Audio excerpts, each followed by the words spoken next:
Welcome to this webcast on the Psychology of Gifted Adults, Part 3. This is the last in a series of 3 webcasts, all of which are available on this site. Much of the content for this series was originally filmed live in Lake Charles, Louisiana at the 50th anniversary reunion of the Governor's Program for Gifted Children in July 2008. I'm Cal Domang, marriage and family therapist, psychotherapist, and alumnus of the program. The original audience for this presentation consisted of program alumni and their guests, many of whom I know personally, so the presentation style is informal and interactive. The content, however, is drawn from solid psychological theory and research. All sources are included at the end of this final presentation in the series. At times, you'll notice that additional information has been spliced into the original recording. This occurs when there were technical problems or when topics warranted further clarification. If you have not already listened to the first 2 webcasts in this series, you may want to do so before listening to this third part, simply because in the first 2 webcasts, certain material is presented upon which parts of this webcast are based.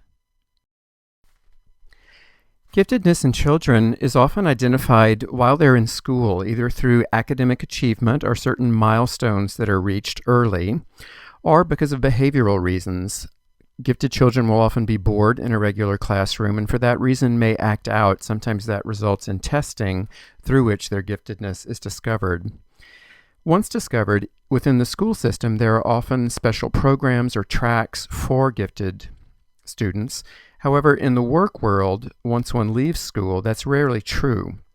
In this presentation, we'll focus on giftedness beginning with the early years of adulthood on through midlife, the years of greatest productivity and generativity, through the elder years, so basically giftedness throughout the adult lifespan. I'll talk about the way giftedness manifests and particular challenges that are presented at various points in one's life, as well as various coping strategies that are often adapted. I'll conclude with a summary of the material covered in all 3 webcasts within this series. At the very end, if you're interested, there will be a bibliography of the sources and videos used in compiling all 3 of these webcasts. I hope you enjoy Part 3.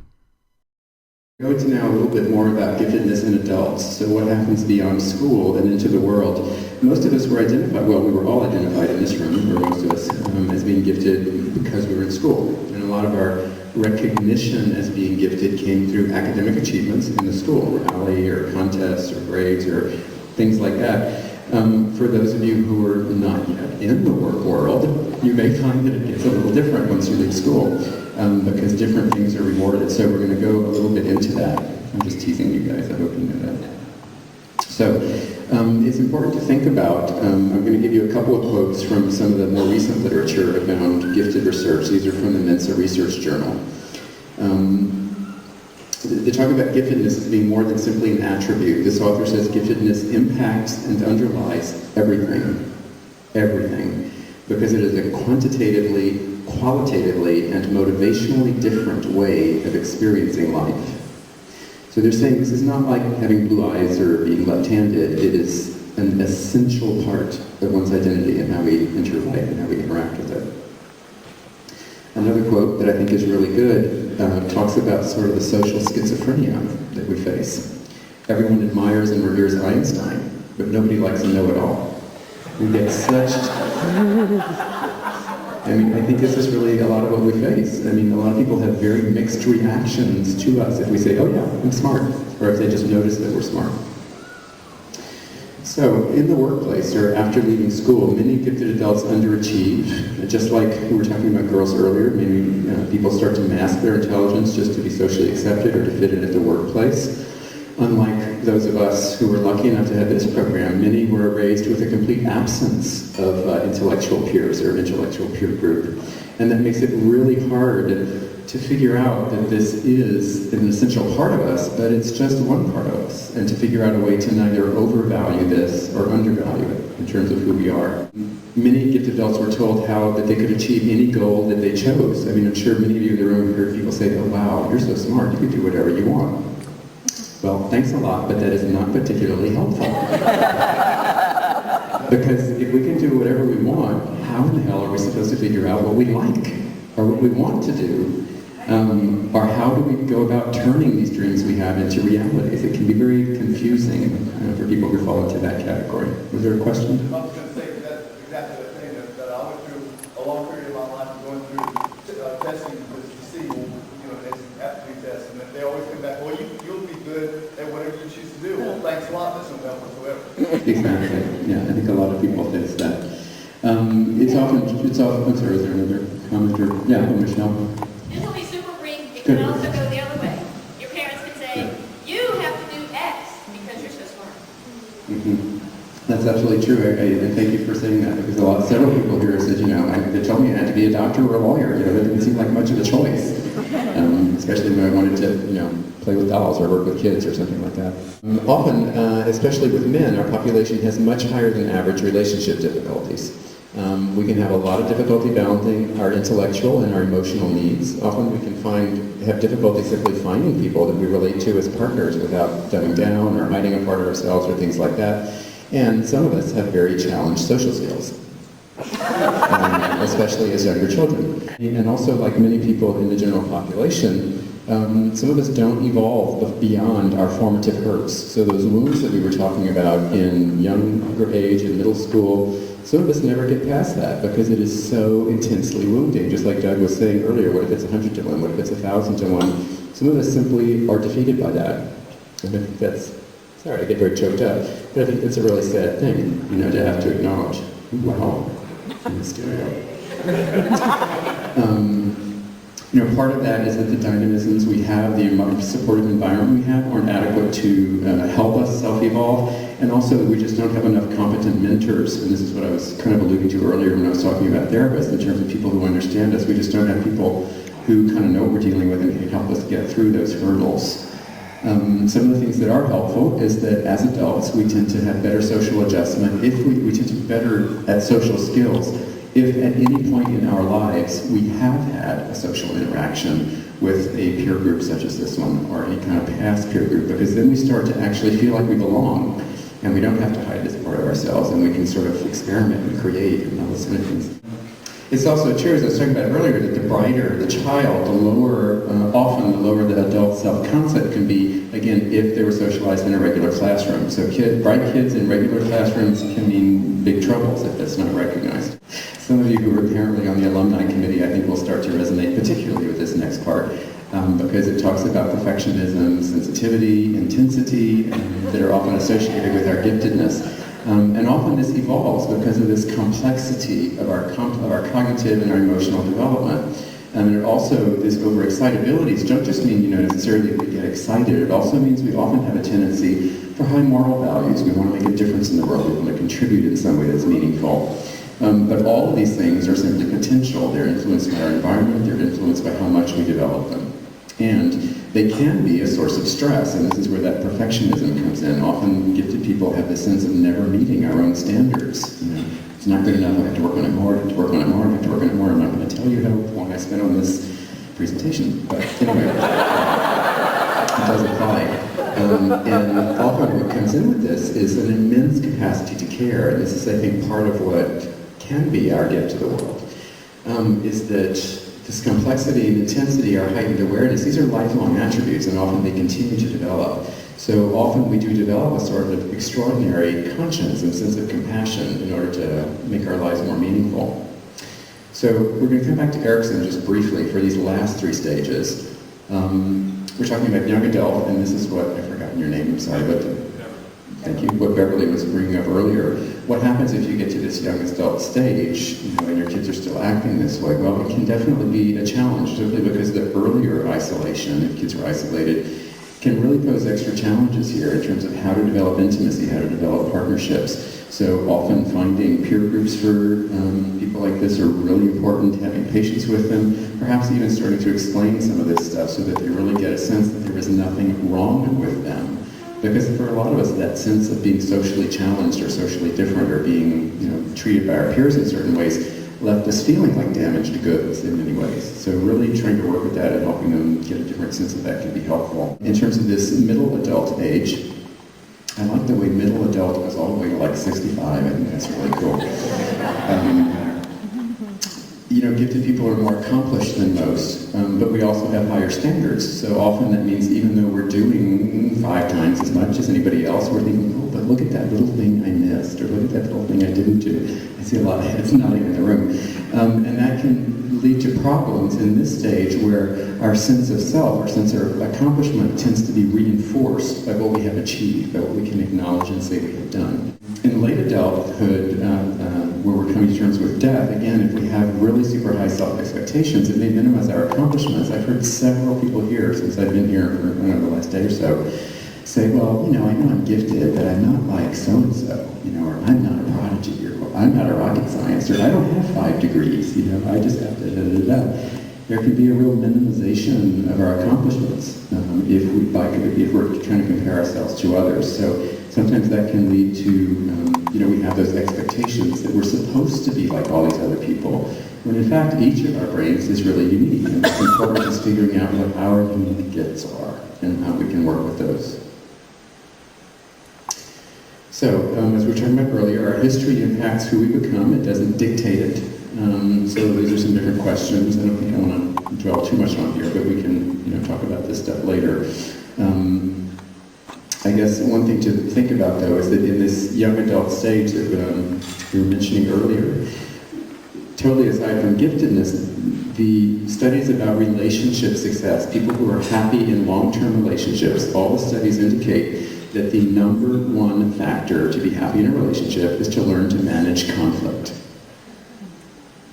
Not how to express yourself, not how to get along, but how to acknowledge that you have different opinions and negotiate your way through that. Well, for young adults who do not have a clear sense of self, or who are really trying to fit in more than anything else, that's going to be the last item on their agenda, or it's going to be confusing. They're not going to know how to do that. So there can be particular challenges such as that as we go through life. Okay, so this is one thing I was referring to earlier when I went through my work history. This is the spectrum that I think about. I haven't really seen it quite displayed this way elsewhere. But a lot of folks who are gifted tend to fall somewhere on this continuum, where at one end of the continuum is the savant. So anybody who's seen the movie Rain Man or things like that, that's a typical savant, someone who's very, very good at one thing, but may have some challenged social skills. Versus the other end of the spectrum, where there's this thing that's called multi-potentiality, which is people who tend to be above average, way above average, very good in multiple different areas. People who may have trouble figuring out what they want to do, or just have a lot of multiple interests and things like that. If you're savant, you often get recognized for that. You tend to be very focused, but a lot of them have this underdeveloped social side. And if you tend to be more on the multi-potential end, you can have this thing called over-choice syndrome. Like you just have too many choices and can't figure out what to do with it, which can be, frankly, very anxiety-provoking. And that can really bring up struggles where people, if you think about it, when you meet new people, almost the first question they ask is, so, what do you do? There's this huge equation of who you are, what your self-worth is, how you fit in with your work. Well, for people who do 5 different things, or who have a couple of different career interests, it often leaves non-gifted people kind of going, okay, how do we deal with you? People just generally often don't know how to relate to that. So I'm going to show you another brief little clip. This clip is from a program called The Boy with the Incredible Brain. It's a show about Daniel Tammet, a British man who's a mathematical prodigy and a savant. He has skills very similar to those presented in the film Rain Man, very high levels of mathematical ability. Very unusual for a savant of this category, however, he also has the ability to be extremely verbal and accurate about describing his inner process, what it feels like for his brain to be working. Because of this verbal ability, he presents a unique opportunity for researchers and scientists to study the working of the brain. They're putting him through a series of tests in order to try to understand this, and this clip is the last test that they have asked him to undergo. But we still had one last test for Daniel.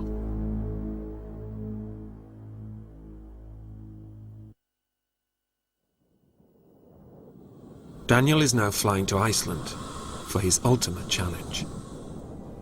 We've given him a week to learn a totally new language from scratch, and then go live on national television. Even the locals say that Icelandic is confusing and unpronounceable. The difficult bit is the grammar, I would say. But we have funny sounds where you have nowhere in the word like snarra. You do like a sound like this. With the clock ticking, Daniel badly needs some lessons, but his teacher doesn't seem hopeful. There is a myth that it's impossible to learn Icelandic. So the foreigners that I get to teach, they have this feeling. It's like you would say impossible. Impossible for a human to learn this in a week. Just omögulegt. That's the Icelandic word for impossible. In a colloquial speak, if a native speaker speaking... Daniel's brain power may have met its limits. First, when you get into a new language, it's like a buzz. That's what you hear.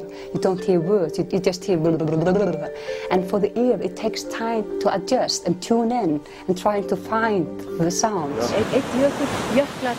It's one thing to learn the language, to speak it, to be able to produce it, to actually, talk with somebody. Comprehension, actually listening to the language and understanding it. That's something else, because it takes time for the ear to actually get used to the totally different sounds. Góðan daginn. Hver dagsins?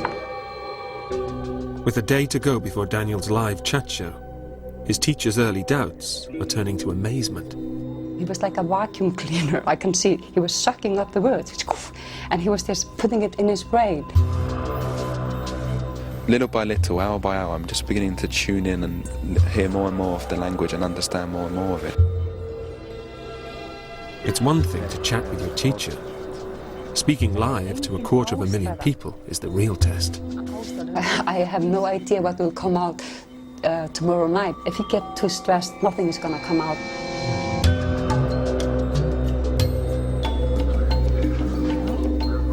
The 7 days are up, and Daniel is making last-minute preparations before he goes live on air.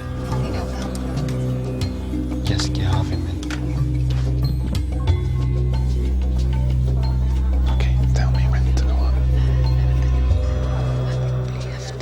Myndum ótrúlegt minni hans og tungumálanámið hluti af því. Við ætlum að reyna að tala við Daniel Tammet á íslensku næstu mínúturnar. Velkomin. Velkomin. Hvernig hefur gengið að læra? Mjög vel, takk. Íslensk fyrir mig svo falleg og já, erfitt að læra á 7 dögum. Þegar ég sé Íslendinga tala á íslensku svo auðvelt eins og anda og ég með íslensku astma. How well has Daniel managed to speak Icelandic after just a week of learning the language from scratch? Íslendingur tala ekki málfræði. Astonishingly, it looks like Daniel has pulled it off. Mjög gott að tala íslensku með Íslendinga. I was amazed.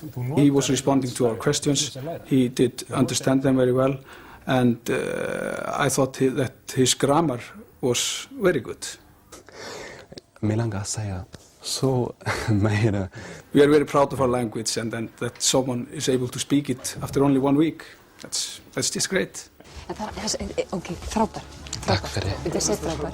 So Daniel is definitely unique. I would say him as a genius, and for me, I will never ever get in touch with a person or a student as gifted as he is, because it's almost beyond. It's not human.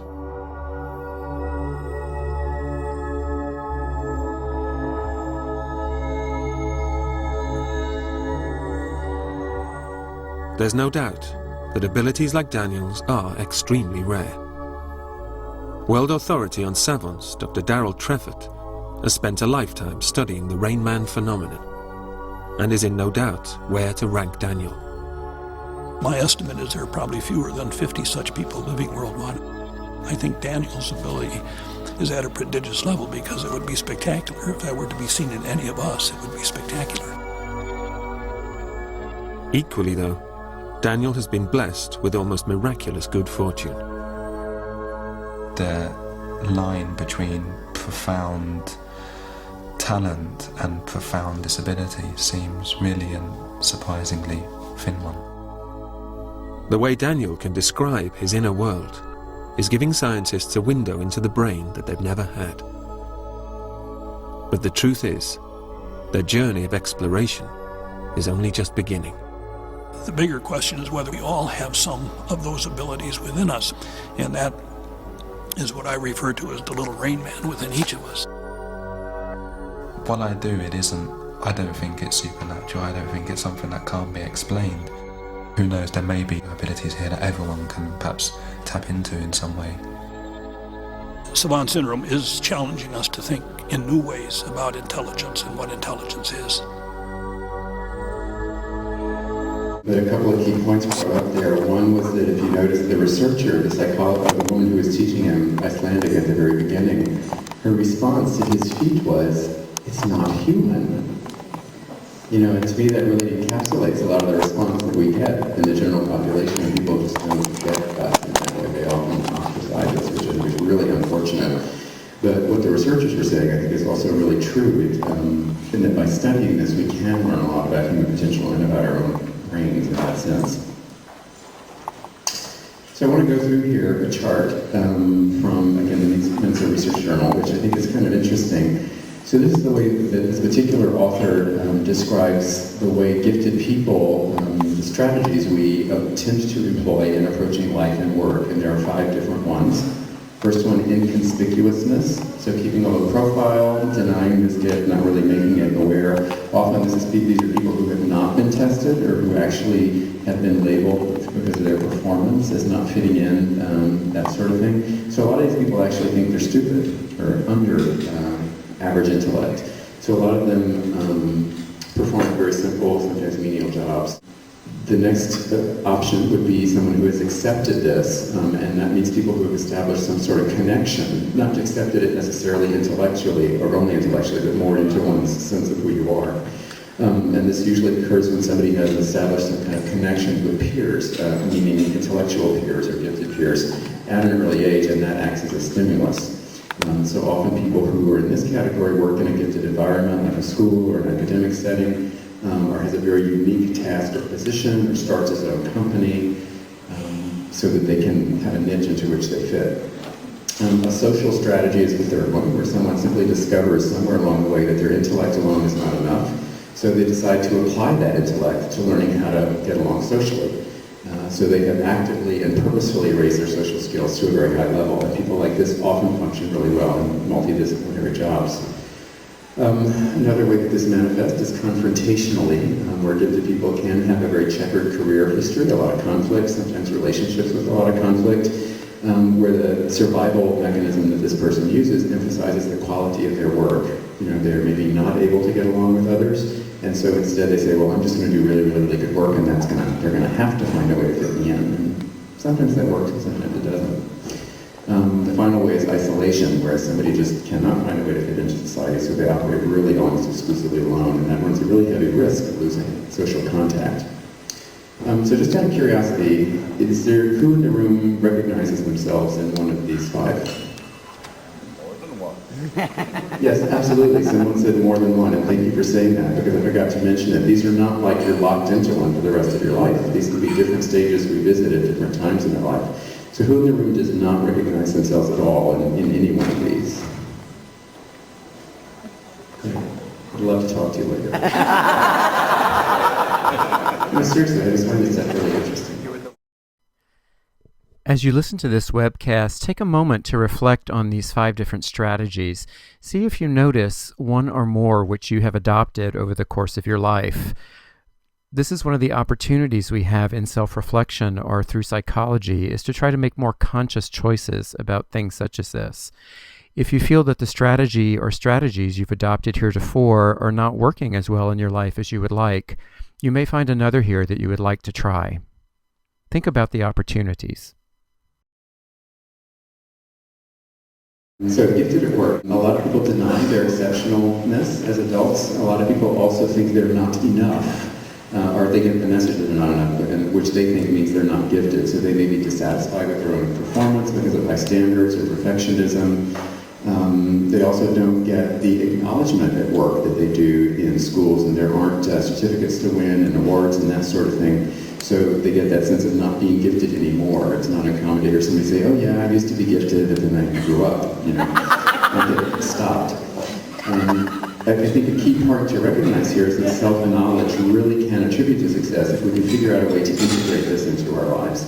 Often we can be seen as too much for others, the too problem, we're too excitable, too intense, too conscientious, we work too hard, we do too much. A lot of times people compare themselves and they can create problems in that sense. And a really interesting study about women, in fact, gifted women, gifted girls who go into women, say that they often feel they've never reached their potential, as if no matter what they've done, there's this imaginably high thing that they're supposed to attain, and only when they get there will they feel like they have actually attained their potential. Very common thing that arises. There's often some work adaptation problems, and this is kind of like a he said, she said, except it's more like normies said, gifties said. So the work environment can often say things with gifted employees is that there's many conflicts with management, whereas the gifted employee will say, Justice. Yeah, a great sense of justice, exactly.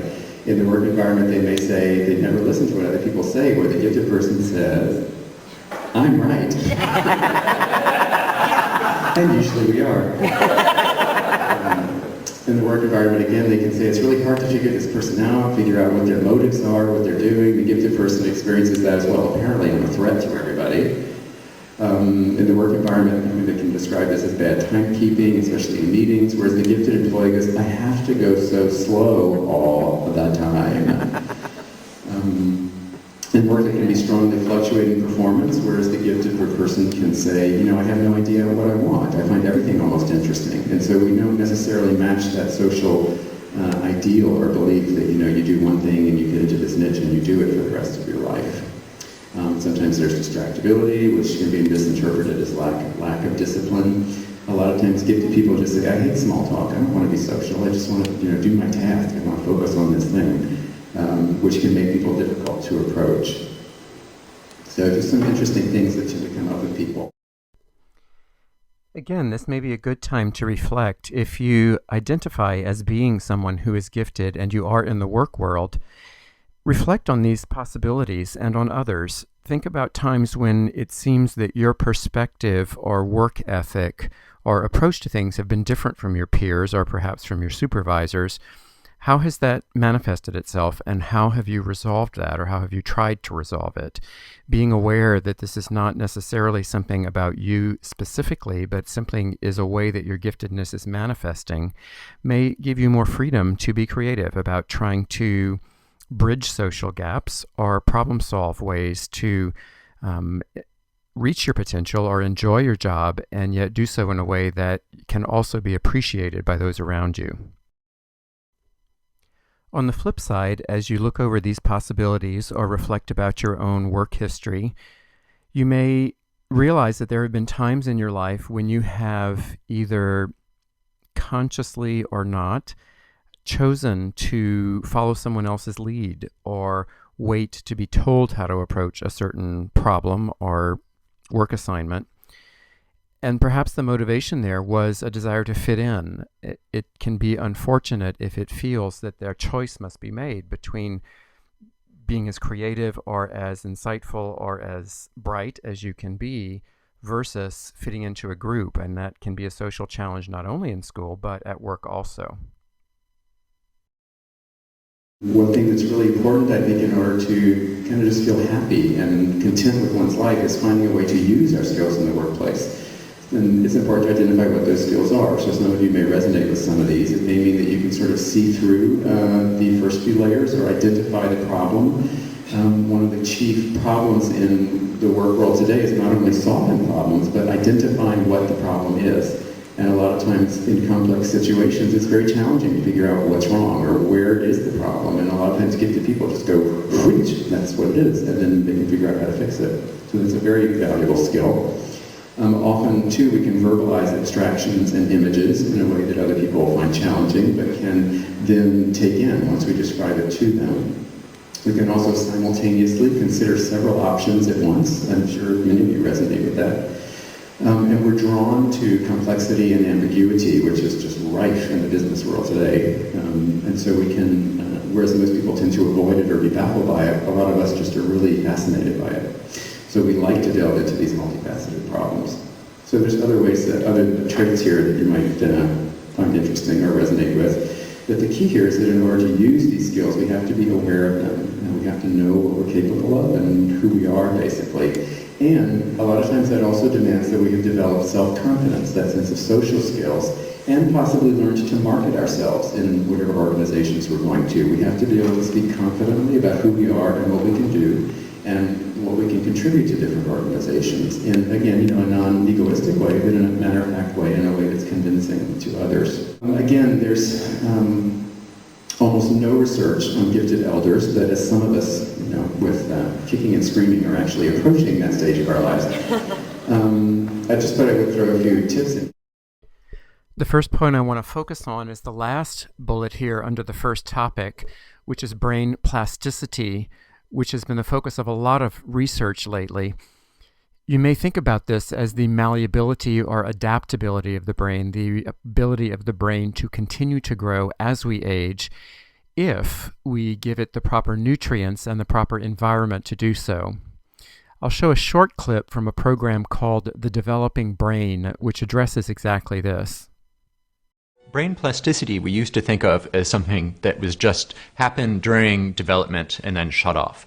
But in fact, what we know now is that brain plasticity is really perhaps the fundamental organizing principle in brain function. We see plasticity at every level of brain function happening throughout life up until your dying day. A study in 2004 demonstrated the ability of the brain to change with learning by showing that adults new to juggling experienced significant expansion in an area of the brain associated with visual processing after just a 3-month training period. Is that our brains actually continue to grow and continue to develop over the entire course of our lifetime. And that was a fact that was not really known, maybe 10 or 20 years ago. So if we think of that, particularly as applied to aging, it's important to acknowledge that we have the potential to keep learning new things, to keep being excited, to keep letting our brains be developed.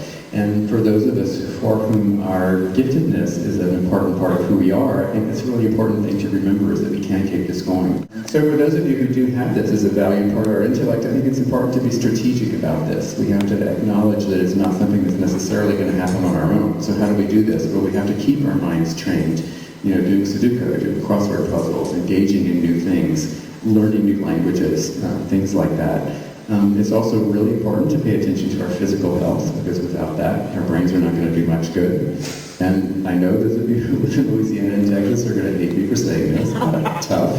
I do think moderation is really important, especially in terms of drugs and drinking and things like that, because those things destroy brain cells. And no, Ethel, I'm not talking about you. For those of you who can't see her, she was looking up at the woman going to the video by saying, "That's not true, is it? That's not true." It's also really important to talk about exercise. Some of the recent research is that exercise, just regular cardiovascular exercise, is really important to maintain the health of our brains, literally.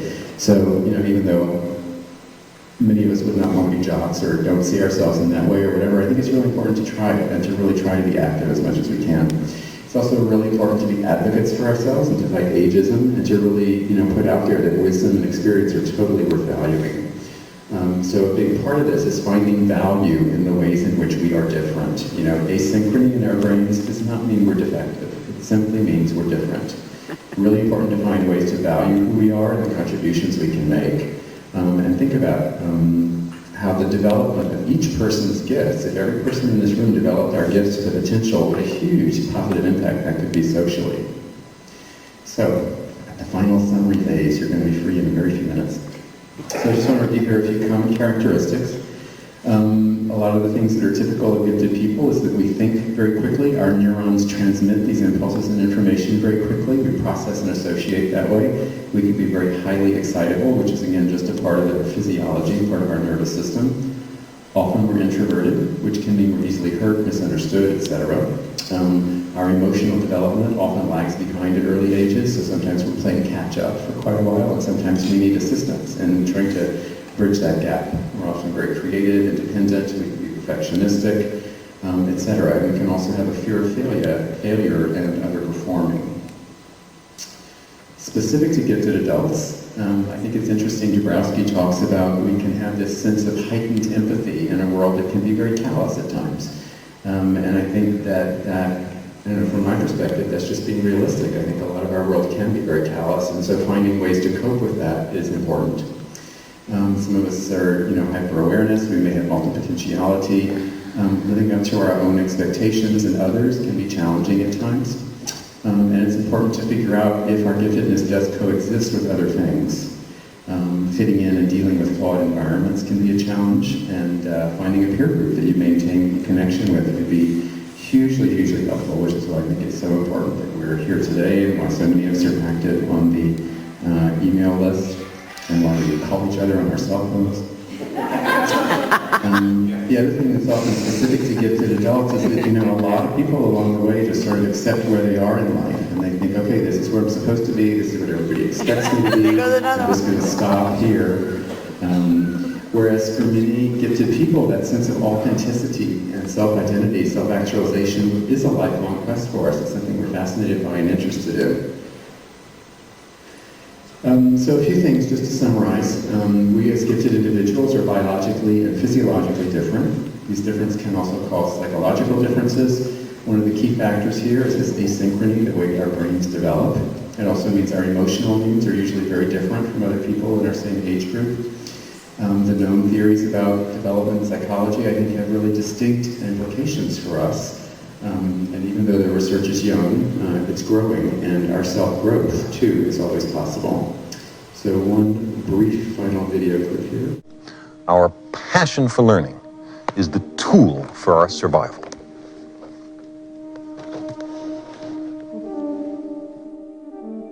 And unlike the musty bindings of our gene library, in which hardly a word changes in a century, the brain library is made of loose-leaf books. We're constantly adding new pages and new volumes.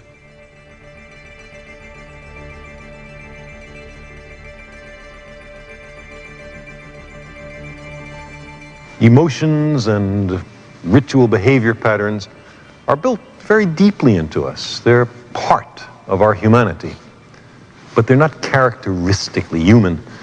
Many other animals have feelings. What distinguishes our species is thought. The cerebral cortex is, in a way, a liberation. We need no longer be trapped in the genetically inherited behavior patterns of lizards and baboons, territoriality and aggression and dominance hierarchies.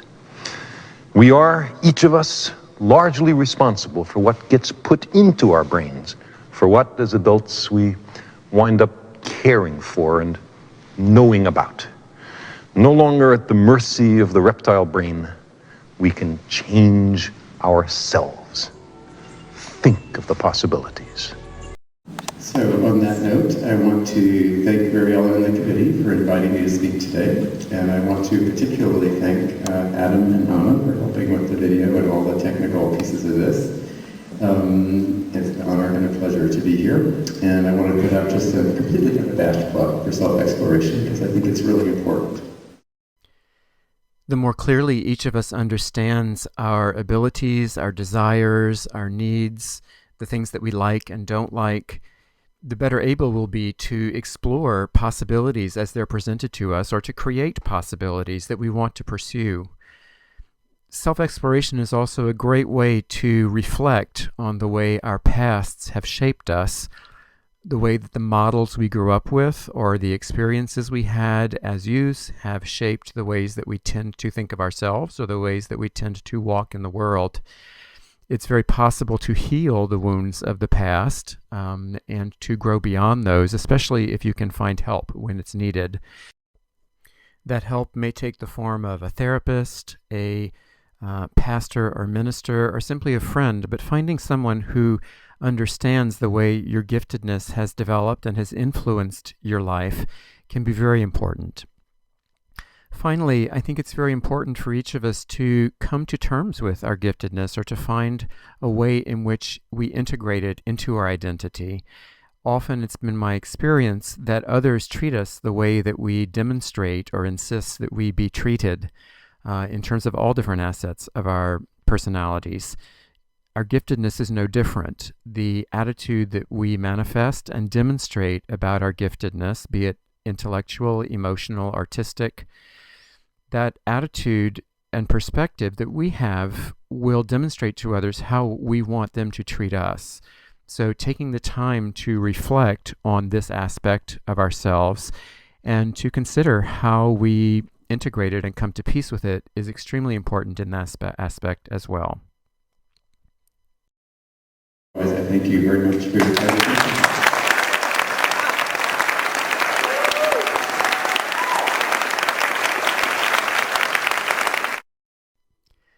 Should you have any questions, comments, concerns about this presentation, please feel free to contact me at the number or email address listed here or through the website that's indicated.